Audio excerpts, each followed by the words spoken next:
Guys, so ayun po, welcome back to my channel. So, kumusta naman kayo guys? Okay, so yan guys, maraming salamat po sa walang sawang pagsubaybay sa ating pong mga reading. And kung ikaw ay bago pa lang sa ating channel, so yan guys, mag-subscribe na po kayo. And i-click mo na rin yung ating notification bell para lagi po kayo guys updated sa ating daily love reading, okay? So sa mga nais po pala guys, magpa-private reading ay yung ating link ay iiwan ko po sa ating description box below. Okay, kung hindi nyo guys mahanap, pwede nyo ako guys i-direct message sa Jade Tarot. Okay, pwede rin kayo guys manood ng daily gabay doon sa Jade Tarot. Okay, so yun guys, ito yung energy mo, ito yung sa person mo. Tignan natin guys, kanino bang love reading yung masasagap natin ngayon. Okay, ano bang nararamdaman mo sa person mo ngayon? Nararamdaman mo sa person mo. So guys, sa mga pwedeng mababanggit kasi natin ngayon ang mga zodiac sign, no? Mas maganda pa rin na alamin nyo ang inyong sun, moon, rising, and Venus sign kasi baka yung mababanggit ko is nandoon sa birth chart mo. Okay? Ayan. Nararamdaman mo sa person mo. Tignan natin ano ang nararamdaman mo sa person mo. Nararamdaman mo sa person mo.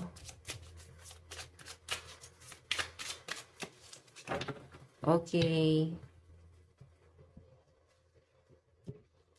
Nararamdaman ni person mo sa'yo ngayon. Nararamdaman ni person. Nararamdaman ng person mo sa'yo ngayon. Nararamdaman ni person sa'yo.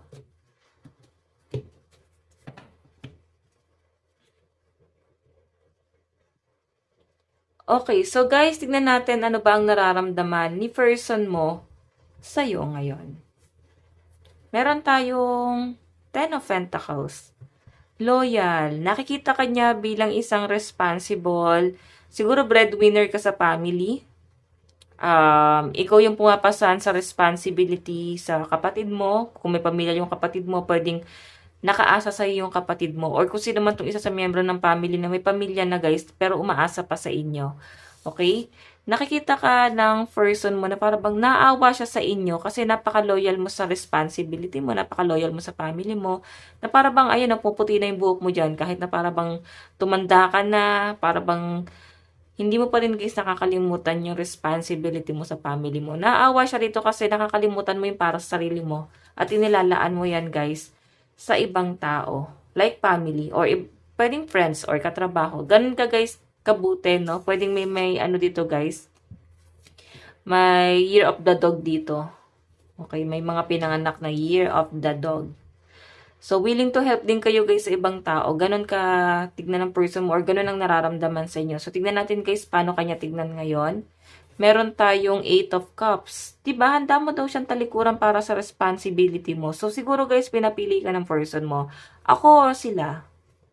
Okay? Pwedeng may mga taong against dito sa person mo. Pwedeng ayaw ng family mo or kaibigan mo or kung sino man guys ang may ayaw dito sa person mo. So, sa pinapakita sa akin guys, pwedeng pinapili ka ng person mo at parang tinalikuran mo siya. Yun ang sinasabi. O hindi mo siya pinili. Or pwedeng nag-end na kasi yung relasyon nyo. Nasubok mo na, natauhan ka na rito guys. Ngayon bumabalik siya sa inyo at parang pinapipili ka niya. So, I think ikaw ay nakarecover na dito. 8 of Cups kasi, 8 of Cups na kasi yung energy mo. So, tinalikuran mo na siya, guys, as in. Okay? Hindi na parang hindi na para makipaglokohan pa sa kanya. Para bang ilalaan mo na lang lahat na pinaghirapan mo sa family mo. Mas ano ka dito, family-oriented ka. Siguro nung iniwan ka niya, guys, dun ka mas naging successful. Okay? So, tingnan natin ano naman po yung magiging action ni person dito sa relationship na to. So, meron tayo guys, death. Ending. Oh my God, biglang natatauhan si person, no? So, pinapakita sa akin guys, new beginning to. Gusto niya daw ulit magkaroon ng new beginning sa inyong relationship. Kung nag-end na kayo, I think sobrang tagal na nito. So, pinapakita sa akin guys, gusto niya na magkaroon ulit ng connection sa relasyon yung dalawa. Pagkatapos kanyang iwan, pagkatapos sumikat ang araw sa iyo ngayon, di ba? Kumbaga, nagkakaroon na ng new beginning sa'yo, nakakapag-move on ka na, nag-heal ka na, saka siya babalik dito. Pwede nangyayari na yan, guys. Ending, oh, iniwan ka niya, guys. Kumbaga, para bang sarili niya lang yung inisip niya, guys. As in, napaka-selfish na tong taong to. Okay? Kasi, ba't ka pa niya papipiliin dito? Eh, siya nga, hindi mo siya pinapili, bigla ka na lang niyang iniwan. 'Di ba? So, sa pinapakita kasi sa akin dito, guys, death. Parang kapal na mukha niyang babalik sa inyo. Pwede matagal na kayong hiwalay. Tignan natin, guys, ano naman po yung magiging outcome ng kanyang action. Meron tayong, oh my God, 3 of Swords. Parang sinasabi dito na para bang, kaya ba akong antayin? Pwede kasi meron pa siyang person dito. Oh, meron siyang ibang kakonekta. At sinasabi na kaya mo raw ba siyang antayin. So, napaka-selfish talaga, guys. Kasi hindi niya rin maiwan yung third party niya. Pero hindi ka rin niya, guys, kayang i-let go. Or hindi ka rin niya, guys, kayang iwan. Sa pinapakita sa akin. Kasi yung pagmamahal niya sa inyo, guys, meron siyang hinahabol sa inyo. Ganun eh. Mahal ka niya kasi meron siyang intention. Or meron siyang hinahabol sa inyong dalawa. Sa connection niyo. Yun yung pinapakita sa akin. So, yan guys, so, malinaw na may third party yung person mo. Pwedeng iniwan ka niya eh. Sarili niya lang po yung iniisip niya kasi hindi lang ikaw yung nasasaktan niya, kundi pati po yung third party. Okay, yun yung pinapakita sa akin dito. Same lang kayo guys, nasasaktan dito sa pagiging selfish ng person mo. Okay, kumbaga siya lang yung nagbe-benefit sa ginagawa niya. So, kailangan mong matauhan dito guys. Tapos pinapipili ka pa niya, di ba? So, bakit kanya kailangan papiliin dito? Family mo or siya? Parang ganun eh. Tapos sasabihin niya, magantay ka.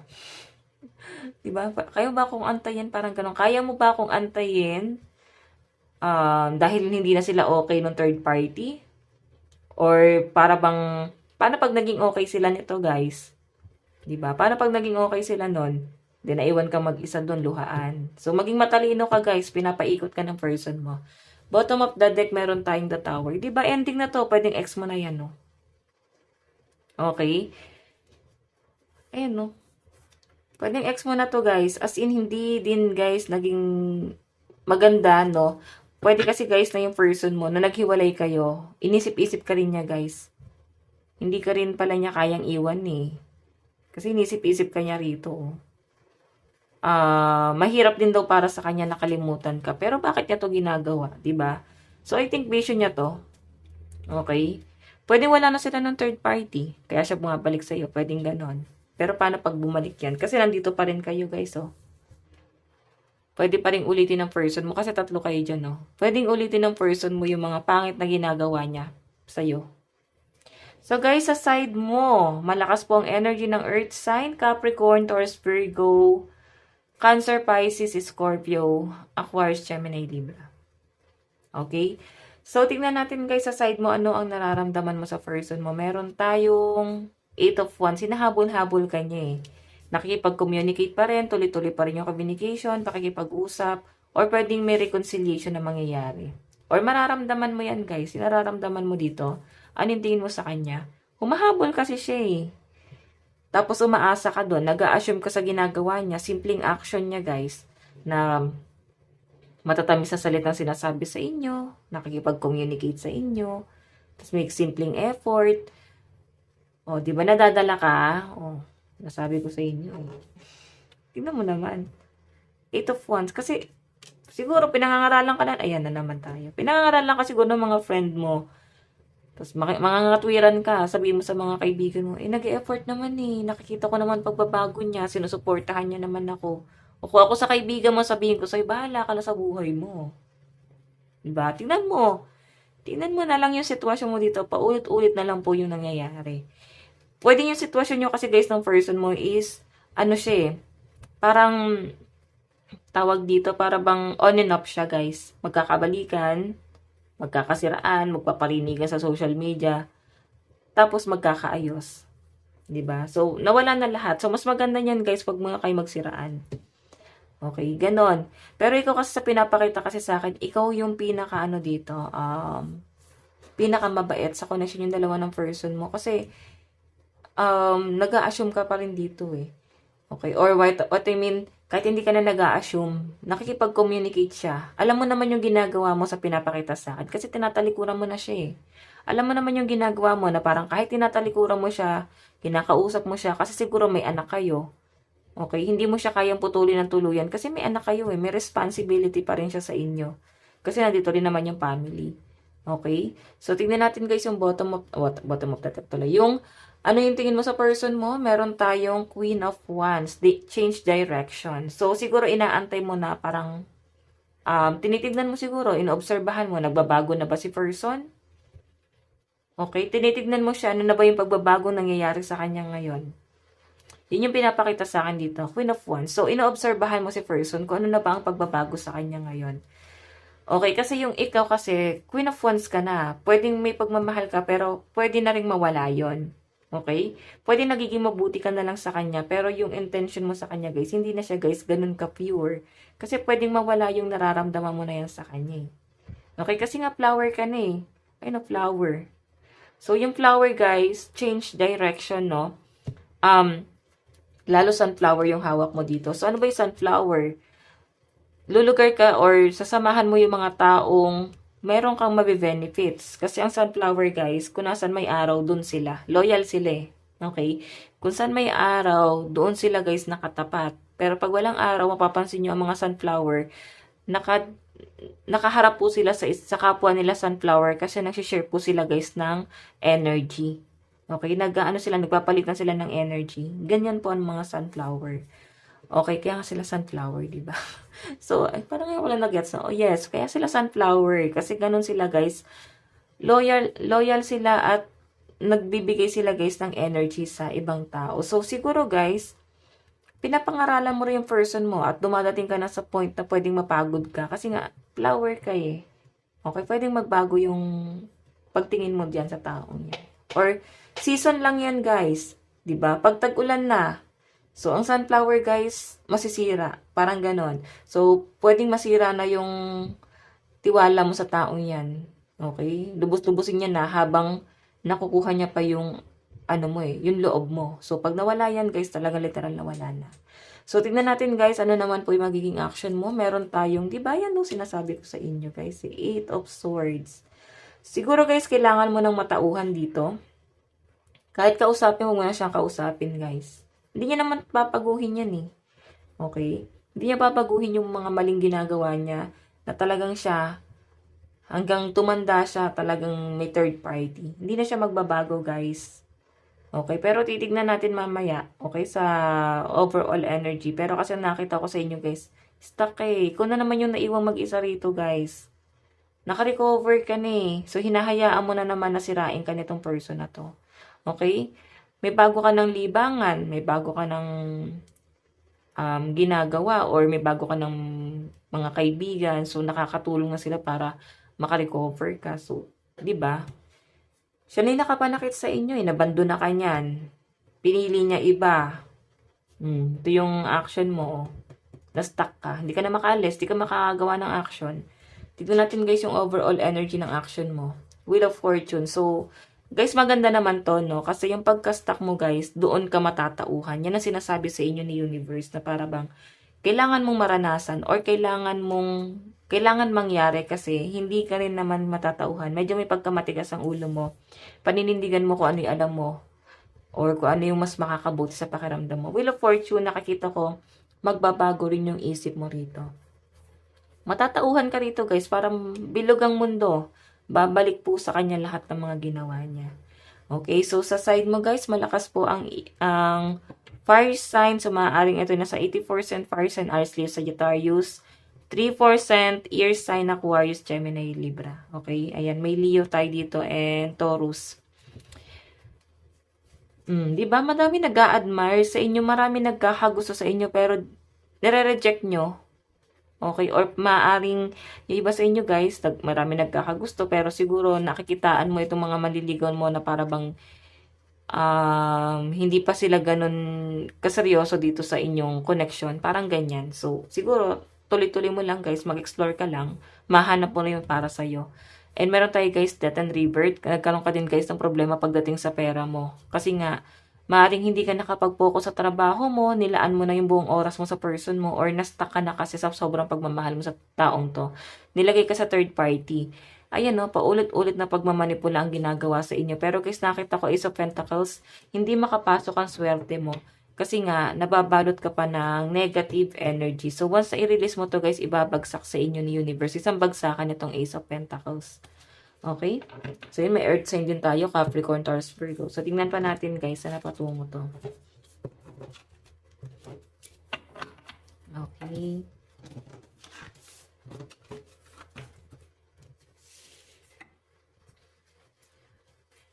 Tingnan natin saan napatungo tong relationship nyo. Overall energy, spirit guide.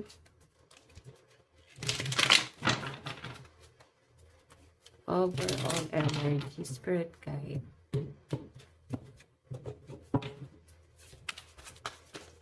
Overall energy. So guys, meron tayong, di ba? Conflict na siya, Five of Wands, pagtatalo. Tignan natin kung ano yung pagtatalo na yan. Okay, ano na po? Saan na po patungo tong relasyon na to, spirit guide? Saan na po patungo? Meron tayong death.